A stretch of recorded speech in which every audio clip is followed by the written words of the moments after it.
వంకాయలు, కందిపప్పు వంటివి ఉడికించేందుకు కొంచెం ఎక్కువ సమయం పడుతుంది. చిటికెడు వంట సోడా వేస్తే అవి త్వరగా ఉడికిపోతాయి.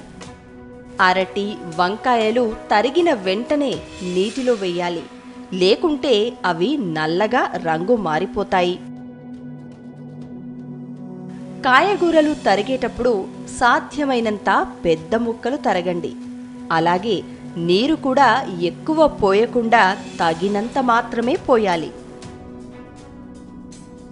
చిటికెడు ఉప్పును నీటిలో కలిపి తరిగిన దుంప ముక్కలను 15 నిమిషాలు నానబెట్టి ఆ తరువాత ఉడకబెడితే ముక్కలు త్వరగా ఉడుకుతాయి.